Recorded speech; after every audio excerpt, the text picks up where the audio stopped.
And welcome to A&W Repair.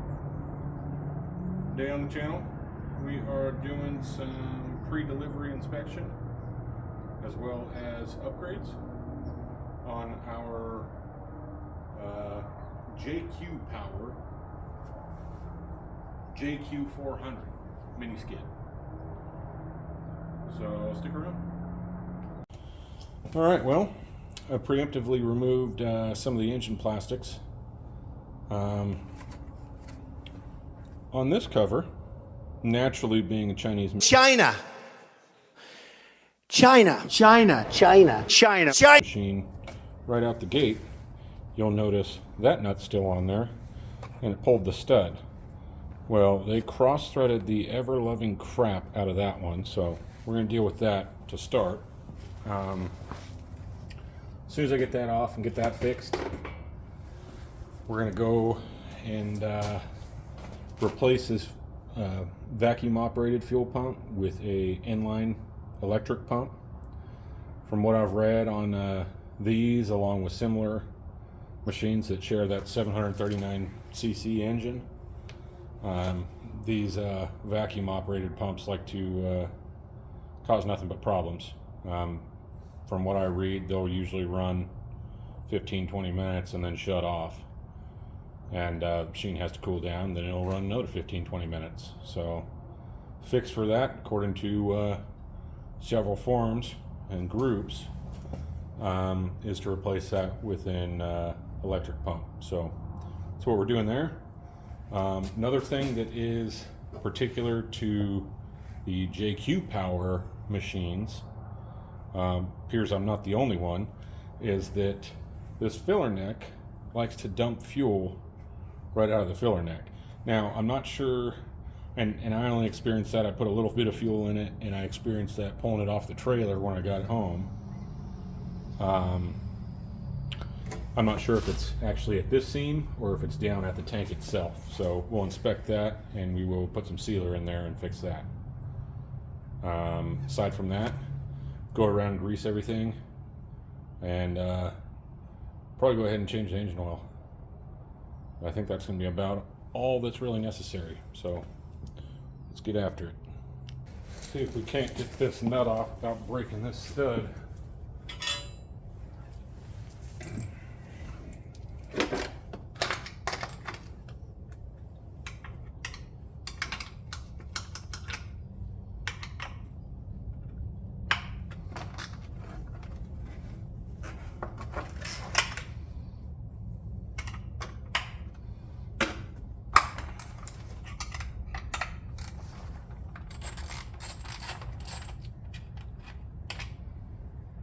That'll do.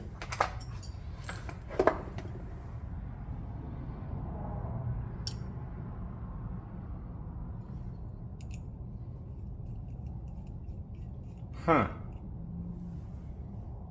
Well, they must have just barely caught a thread, because it didn't damage the stud or the nut. I already got my tap and die out. Well, that was easy. On to the next. We got our Chinese China electric fuel pump for our Chinese machine.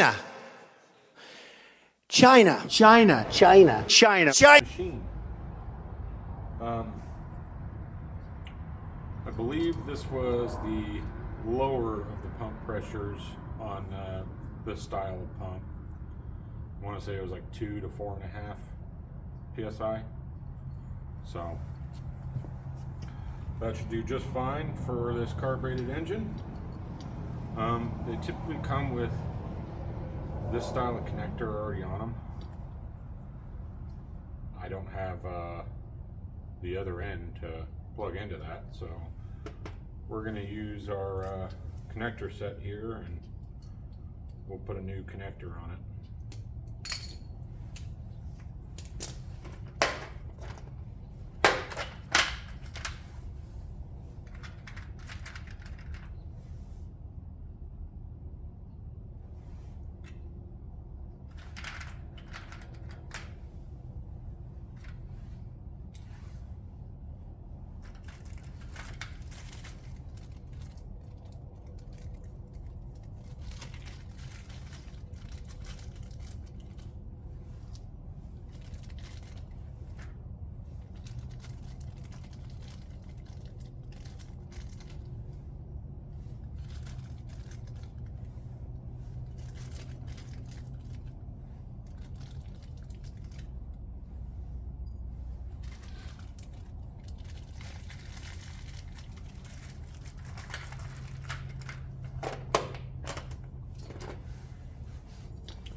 perfect. Those are actually 18 gauge wire. That works out even better.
So there's our female side.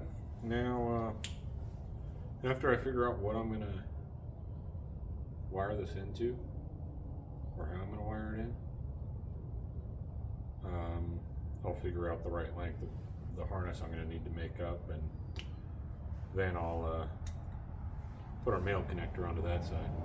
Looking at this, trying to find the best place to mount this pump, and I'm very limited on existing threaded holes, or existing bolts, I should say. Line comes up from the tank here on the left side. This here is the fuel line from the tank going into this filter. Best place I can see is there's this line stay here that has an 8x125 bolt that is I don't know, a good inch too long, and is going to work as an excellent place to mount our pump. So that's what I'm going to end up, I'm going to put it right there. So here's my thought. Mount it down like so, and we'll just have this one side being retained. That'll be plenty.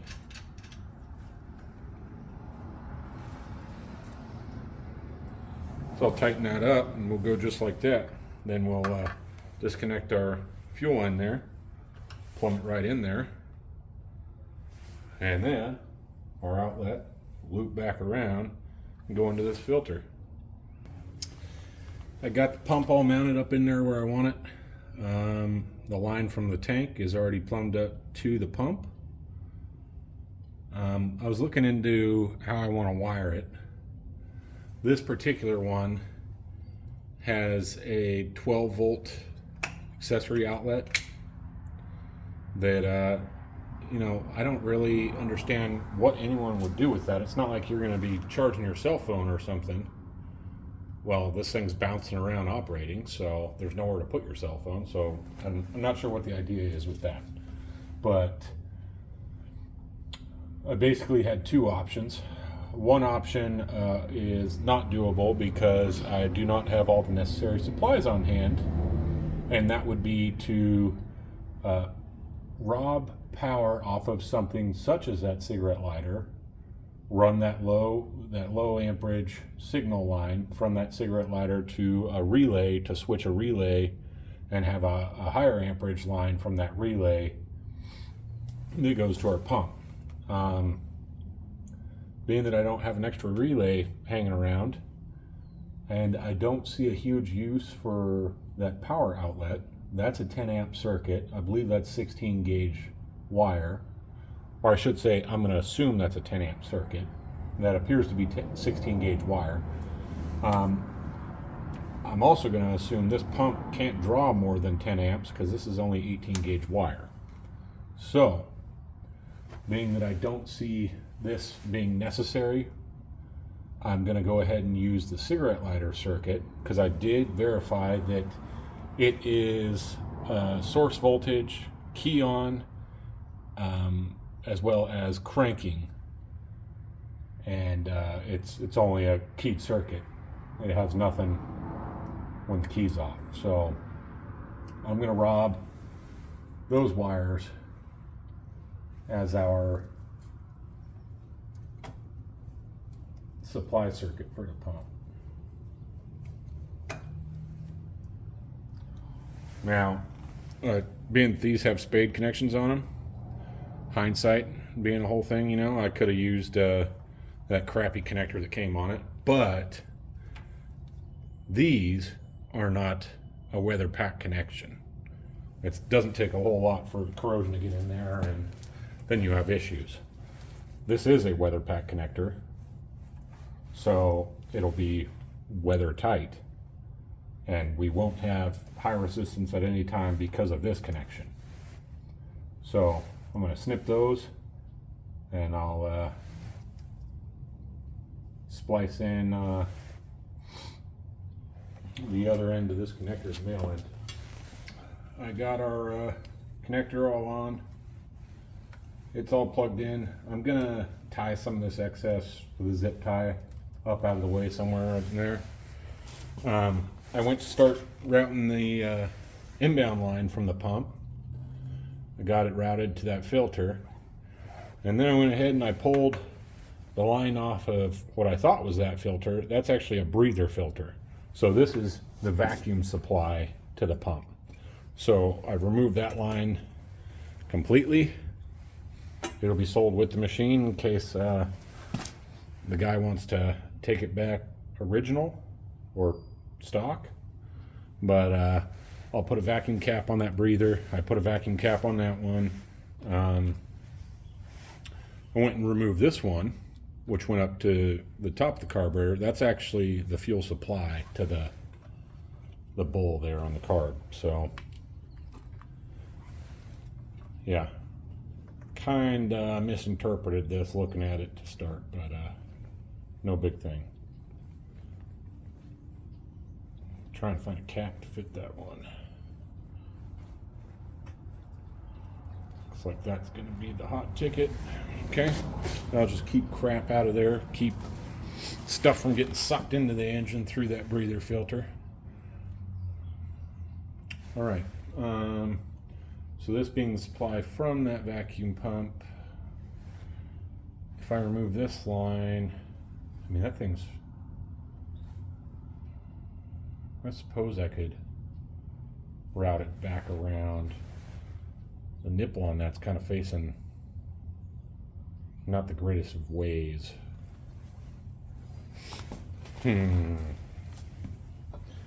Well, let's see.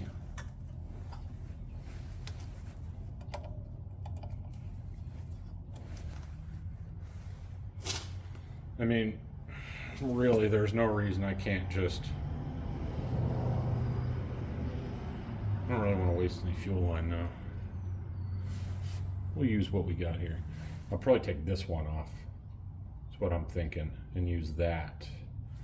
That doesn't look like it's a formed line. This one is.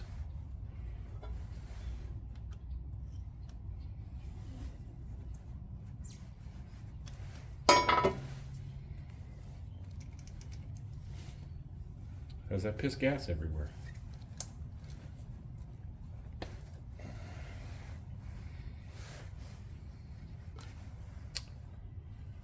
Alrighty.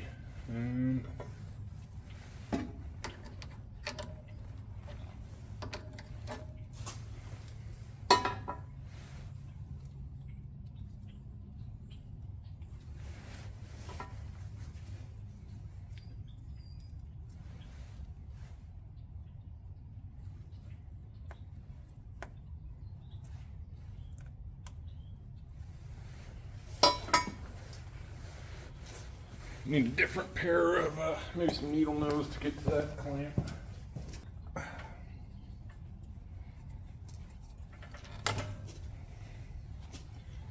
In that one, go ahead and pull this grommet off.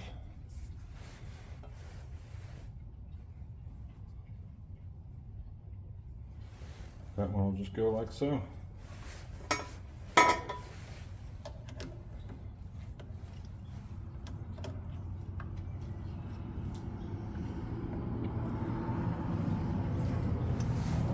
Right like that, huh? Cool. Alright. Let's cap these other few fittings on our fuel pump, and then we'll fire it up, make sure all's good.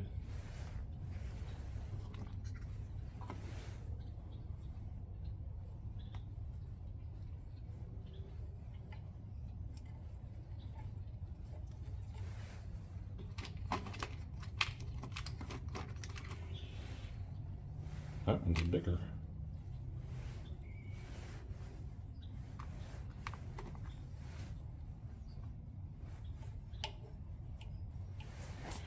All right, that way our factory pump's still intact. Simply sell the machine with a couple of hoses in a bag, no big deal.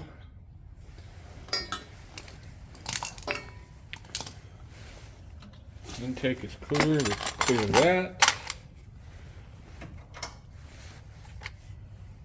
Key on. Wow, that thing's, well, it's got a prime, but damn, that thing's loud. There it is. See fuel in the filter there.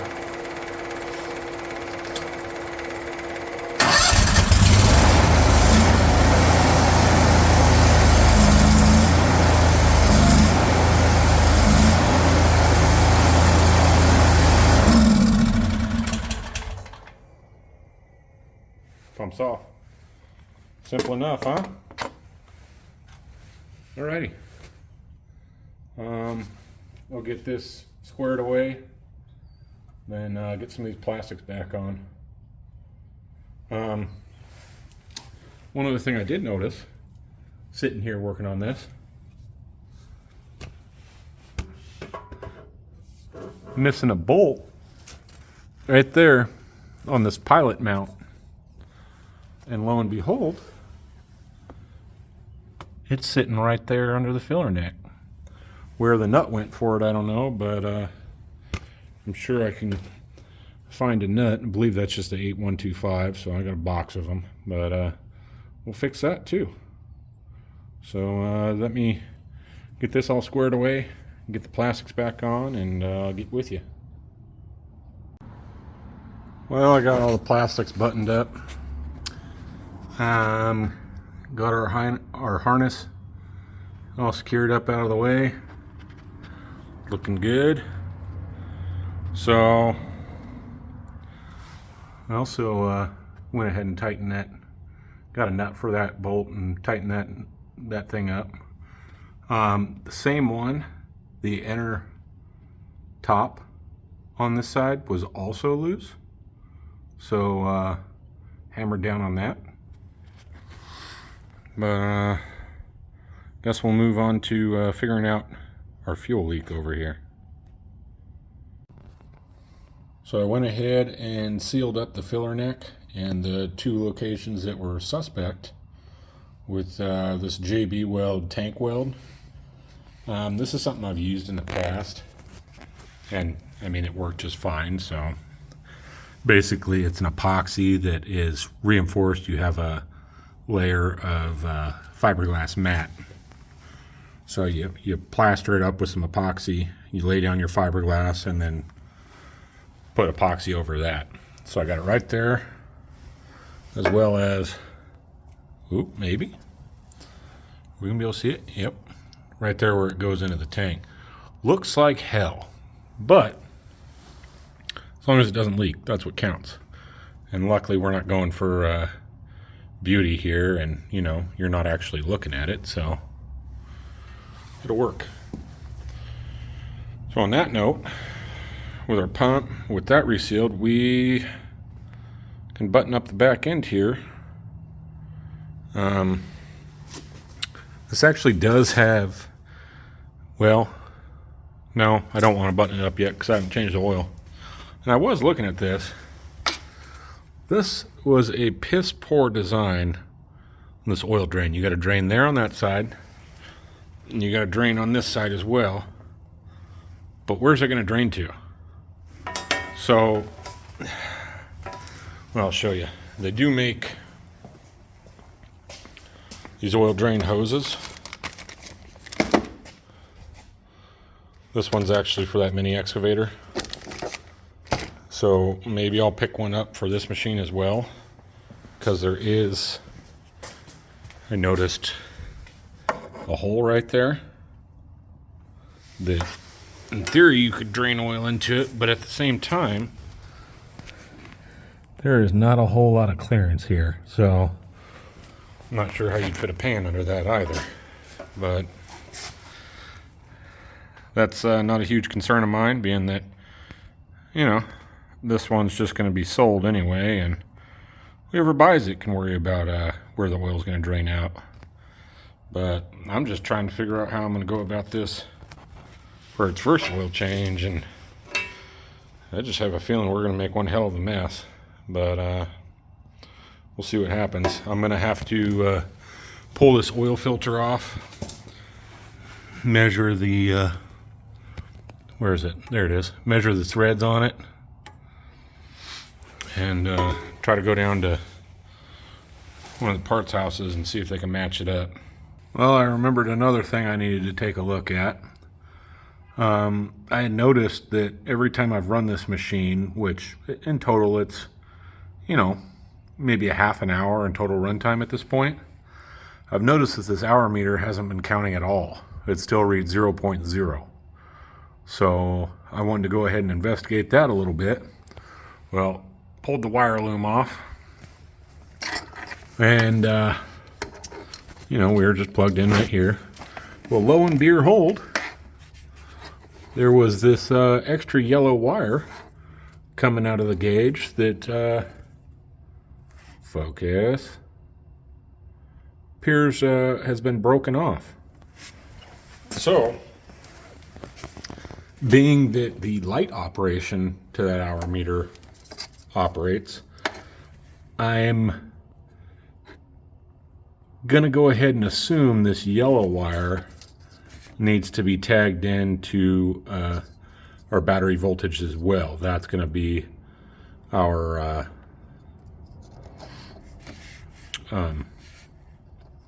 supply for the counter on that gauge. So that should go in there like so, I believe. So what I'm going to do to just test that theory is I'll tag in battery voltage before I go through the hassle of depenning and trying to crimp a new spade in there and doing that whole thing. But yeah, thought I'd point that out to you guys as well. Brand new machine. Chinese. What do you China. expect? So I decided to go kind of a different route rather than cut that spade off and splice them together at the spade. Simply because, one, this wire was already that short of what it would need to be, and two, I actually don't have any of that style of spade in all my terminal sets. So instead, before I went ahead and did this, I started the machine and checked this wire for any kind of voltage output possibly from that gauge, just to be sure that I wasn't going to fry anything or fry that gauge putting 12 volts to it. So I did that, and it was a dead line. So it's still merely a guess if that should have battery voltage or not. But we're going to take the chance. If not, I'll buy a new hour meter. Not a huge deal.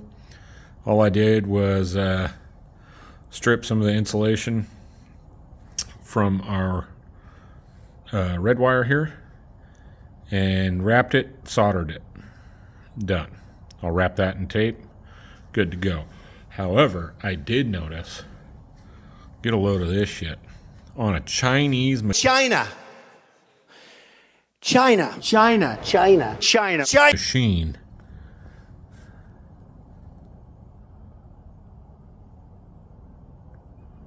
Is that coming through? Oh, damn it. Now that I'm looking at that through the camera, that doesn't say what I thought it said. It says Triumph cable. I could have swore it said Trump cable. Well, close enough. America.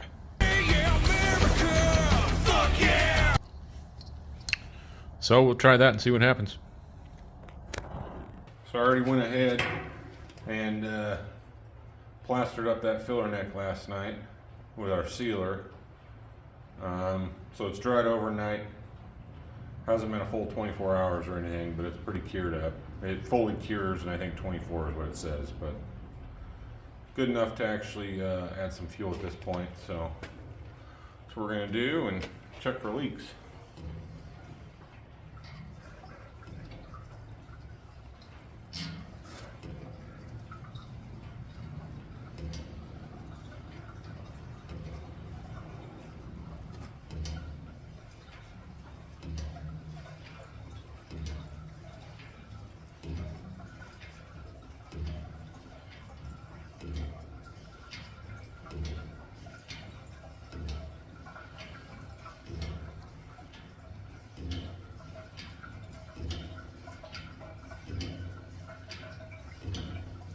I also wanted to confirm this sending unit is working.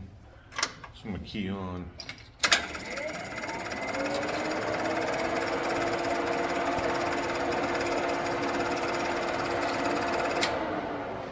I would say it is. We've got almost a quarter tank now, so. It was on empty and it had empty light flashing, so.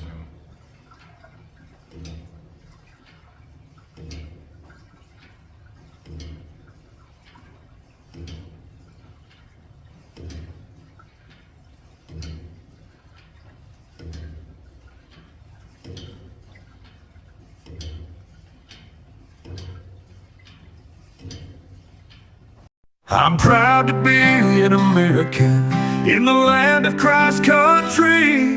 And I won't forget when Trump almost died. He got shot live on the TV screen. I'm proud to say, go Trump next 4 years, make America great. Cause there ain't no doubt God saved Trump's life. God bless the USA. I pledge allegiance to our flag of the United States of America, and to the Republican Party for which it stands, one nation under God, indivisible, with liberty and justice for all. So I think that's about all I'm going to do on this machine. I did originally say I'd change the oil in it. I'm not going to. It looks like it's going to be a nightmare, so proud new owner can worry about doing that, and the hydraulic oil if they care. I know that's one of those things that's really common on the mini excavators that people talk about, is changing the oil right away and changing the hydraulic oil right away, which the mini X I did that in. This, I'm not going to spend any more money on it. Now that it has a operational hour meter, it has 0.4 of an hour on it, so I can confirm that the stalling issue that people report with those vacuum fuel pumps is definitely remedied. If I ever did have that problem, running that electric pump ran fine for 0.4 of an hour, so that's more than the 15 or 20 minutes people talked about it having issues at. So that's fixed. Hour meter's fixed. Gone through and greased everything. The filler neck may or may not be fixed. It's still a little tacky, and I do notice a little fuel coming through, so I may have to buy another package of that tank sealer and plaster more crap on there, but seems to be doing a hell of a lot better than it was before. It would just pour out. And the issue with that turns out, because I had those two skeptical parts that I considered were potential leaks. Well, I probably should have went ahead and taken the gas cap off to start, because that part where the cap extension's welded into the filler neck, there's no seam there looking from the inside, so it couldn't have leaked there. Had to have been down where the filler neck's actually welded to the tank, and looking at their welds before I put the epoxy on there.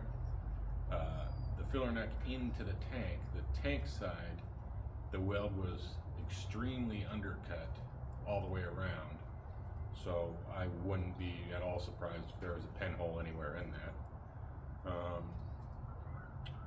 If this doesn't work with this epoxy, I'm probably going to go through the hassle of wire wheeling all that epoxy off, pulling the sending unit out of the tank, draining the tank, getting all the fumes out of it, and I'll go through and hopefully, with the tank still in the machine, re-weld those areas that they undercut and fix that. But that's all we're doing for today. We're going to call that good and a win. So really appreciate you guys watching. If you're into this kind of content, keep an eye out. I'm sure there'll be plenty more of it. Be sure to like and subscribe, and I'll catch you on the next one.